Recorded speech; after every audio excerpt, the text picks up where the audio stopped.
Let me begin by asking you a question that has haunted philosophers for millennia. What is real? When you wake up in the morning and feel the sunlight on your face, when you taste your coffee, when you hug a loved one, how do you know any of this is truly real? This isn't just some abstract philosophical puzzle. The nature of reality is the foundation of everything we know, everything we experience, and everything science attempts to explain. The ancient Greek philosopher Plato asked us to imagine prisoners chained in a cave their whole lives, seeing only shadows on the wall. For them, those shadows would be reality. But what if they were freed and saw the actual objects casting those shadows?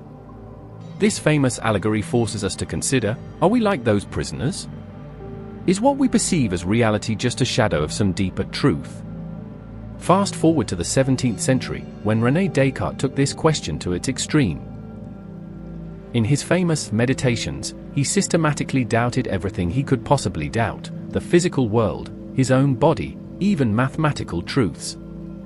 He arrived at one indubitable truth: cogito, ergo sum, I think, therefore I am. The very act of doubting proved his existence as a thinking thing. But what about everything else? Descartes concluded that God wouldn't deceive us about reality, but this theological solution left many unsatisfied.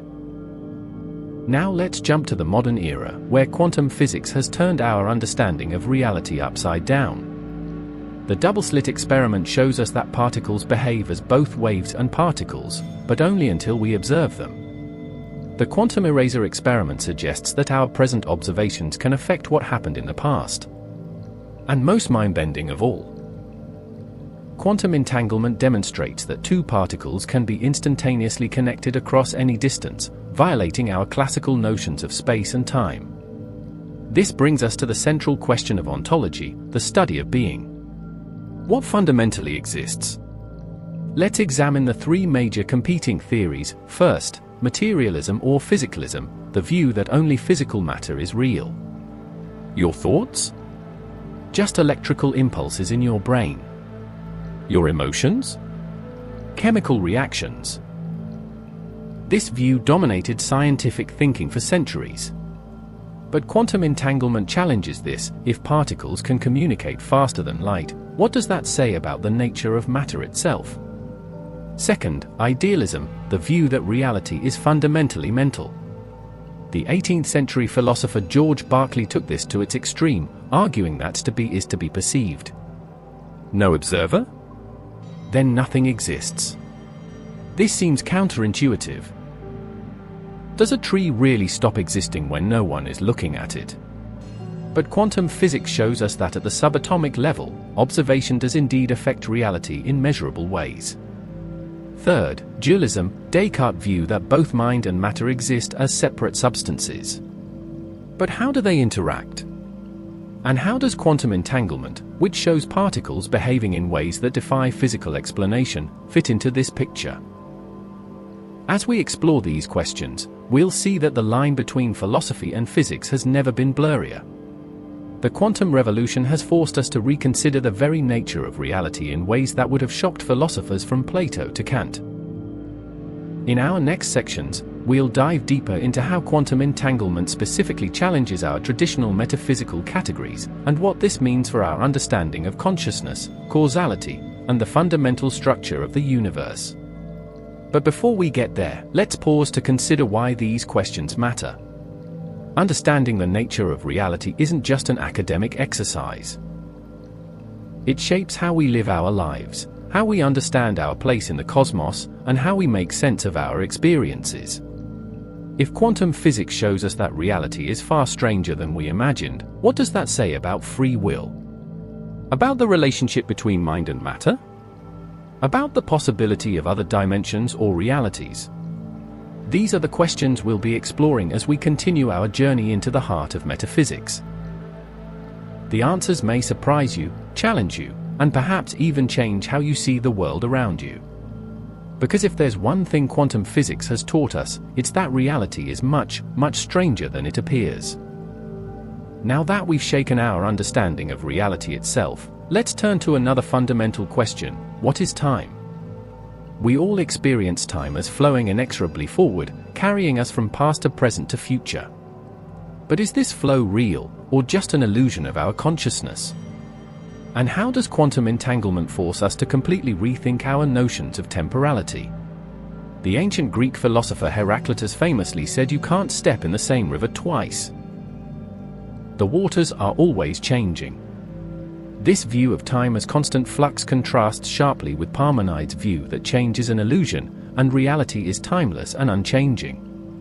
These two perspectives, time as dynamic versus time as static, continue to shape our metaphysical debates today. In our everyday experience, we operate under what philosophers call presentism, the belief that only the present moment is real. The past is gone, the future hasn't happened yet. But this common-sense view faces serious challenges from both relativity theory and quantum mechanics. Einstein's special relativity showed us that simultaneity is relative. Two events that appear simultaneous to one observer may appear sequential to another. This already shakes our naive notion of a universal now. But quantum entanglement takes this even further. When two particles become entangled, they maintain an instantaneous connection regardless of distance. This means that what happens to one particle now affects its partner now, even if they're light years apart. This phenomenon, which Einstein called spooky action at a distance, suggests that at some fundamental level, the universe doesn't respect our ordinary notions of temporal sequence. This brings us to the competing metaphysical theories of time. First, let's consider eternalism, the view that past, present, and future all equally exist. In this block universe picture, time is like a DVD. All moments exist simultaneously, and our experience of time's flow is like the laser moving through the disk. Quantum entanglement provides surprising support for this view, as it suggests that temporal sequence might be an emergent property rather than a fundamental feature of reality. Next we have the growing block theory, which says the past and present exist, but the future does not. But how does this account for quantum superposition, where particles exist in multiple states until observed? If the future doesn't exist, how can quantum systems show probabilistic behaviors that seem to anticipate future measurement possibilities? The most radical view comes from physicist Julian Barber, who argues that time doesn't exist at all, that what we perceive as time is just a sequence of static nows. This timeless physics interpretation finds support in certain approaches to quantum gravity, where time emerges from more fundamental relations between quantum events. Quantum entanglement forces us to confront even stranger possibilities. The delayed choice quantum eraser experiment suggests that present observations can influence past events. In this experiment, the decision to measure or not measure a quantum system appears to affect the behavior of that system in the past. If true, this would mean our conventional understanding of causality is fundamentally flawed. This brings us to the concept of retrocausality, the idea that effects can precede their causes. While this seems to violate common sense, several interpretations of quantum mechanics, including the transactional interpretation, take this possibility seriously. If entanglement allows for non-local connections that transcend space, why shouldn't they also transcend time? The implications are staggering. If the future can influence the past, what does this say about free will? About destiny? About the very nature of cause and effect that underlies all scientific reasoning? Some physicists speculate that entanglement might be creating a vast network of connections that weave together all moments in time, creating what physicist David Bohm called the implicate order, a deeper reality where time as we know it is just a surface appearance. As we continue to explore these ideas in Part 3, we'll examine how quantum entanglement challenges our understanding of space, causality, and the very fabric of the cosmos. The journey will take us from the microscopic world of quantum physics to the vast scales of cosmology, revealing a universe far stranger and more interconnected than we ever imagined. We arrive now at perhaps the most revolutionary implication of quantum entanglement, its complete demolition of our classical understanding of space itself. For centuries, we've conceived of space as an empty stage where physical events unfold, with objects separated by measurable distances that determine their interactions. Quantum entanglement reveals this to be a profound illusion. Let's begin with Einstein's relativity, which already revolutionized our concept of space. By unifying space and time into a single continuum, Einstein showed that space isn't an absolute background but rather a dynamic fabric that curves and warps in response to matter and energy. Yet even in this revolutionary picture, locality remained sacrosanct. No influence could propagate faster than light, preserving cause and effect relationships across the cosmos. Quantum entanglement shatters this last vestige of classical thinking. When two entangled particles are measured, their properties correlate instantaneously regardless of distance, whether they're a meter apart or on opposite sides of the galaxy. This phenomenon, experimentally verified through numerous Bell test experiments since the 1980s, demonstrates what physicists call the non-locality, a fundamental interconnectedness that transcends spatial separation. This leads us to three radical interpretations of what space might truly be. First, the holistic universe interpretation suggests that space isn't fundamental at all, but emerges from deeper quantum connections. Just as the 2D surface of a hologram encodes 3D information, our 3D space might be a projection of entangled quantum information at the universe's boundaries. This holographic principle, developed by physicists like Leonard Susskind and Gerard T. Hooft, finds mathematical support in string theory and black hole physics.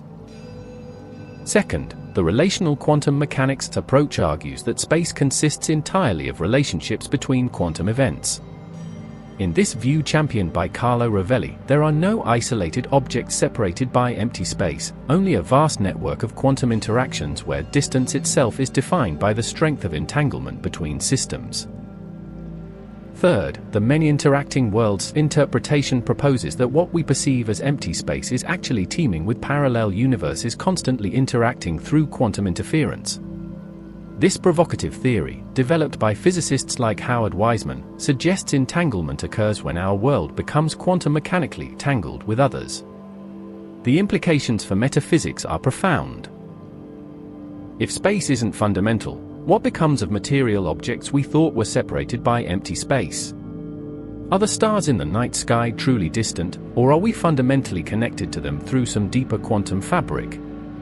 Experiments in quantum gravity are now testing these ideas by probing spacetime at the Planck scale, where quantum fluctuations make the very notion of distance ambiguous. Perhaps most remarkably, quantum entanglement suggests that the universe maintains a kind of quantum memory. Once two systems interact, they remain correlated in ways that defy spatial separation. This challenges our deepest assumptions about individuality and separateness, hinting at a universe far more unified than we ever imagined. As we'll explore in our final installment, these insights are leading us toward a radical new understanding of consciousness itself. One where mind and matter, observer and observed, are fundamentally entangled aspects of a deeper reality. The boundary between physics and metaphysics has never been so thin. We now arrive at the most controversial and profound intersection of metaphysics and quantum physics, the role of consciousness in shaping reality itself. What if the act of observation doesn't just measure reality, but actually brings it into existence? This radical possibility emerges from the deepest puzzles of quantum mechanics and forces us to reconsider the very nature of mind and matter. The measurement problem in quantum mechanics presents us with an extraordinary conundrum. Before observation, quantum systems exist in superpositions of all possible states. Yet when we measure them, they collapse into definite states. But what exactly constitutes a measurement? Where do we draw the line between quantum system and classical observer? This question has divided physicists for nearly a century.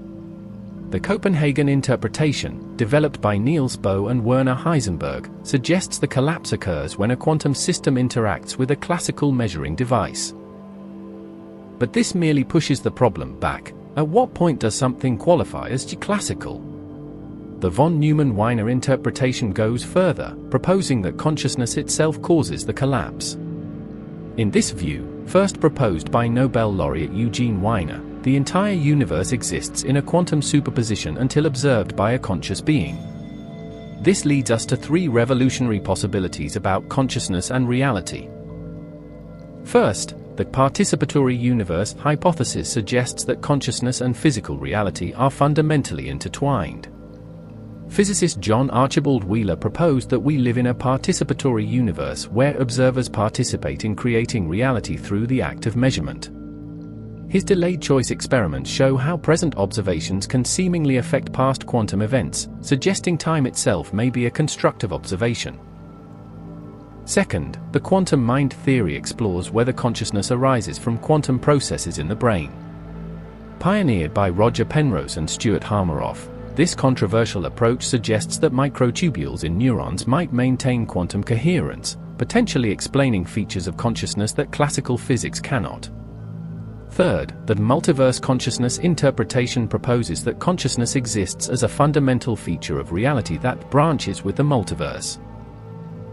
In this view, every quantum possibility becomes real in some universe, and our conscious experience follows one particular path through this infinite multiverse. The metaphysical implications are staggering. If consciousness plays an active role in shaping reality, what does this say about free will?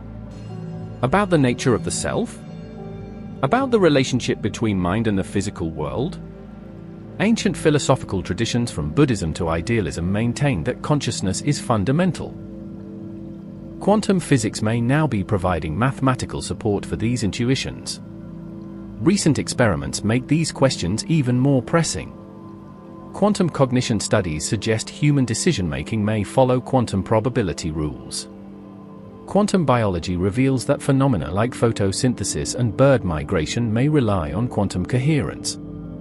And quantum computing demonstrates that information processing at the quantum level operates in ways that defy classical explanation.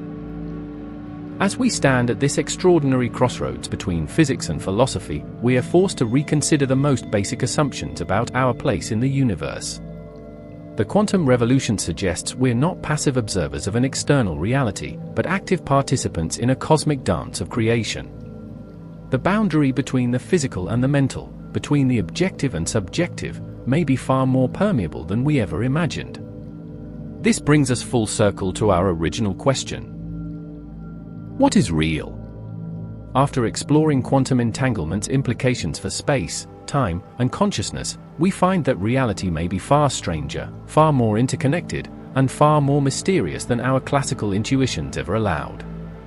The universe appears to be not a collection of separate objects in empty space, but a vast, entangled network of relationships where consciousness plays some fundamental, though not yet fully understood, role. As we continue to probe these deep questions through both scientific experimentation and philosophical inquiry, we may be on the verge of a new metaphysical synthesis, one that finally reconciles the physical and the mental, the quantitative and qualitative aspects of existence. The journey to understand reality, it seems, has only just begun.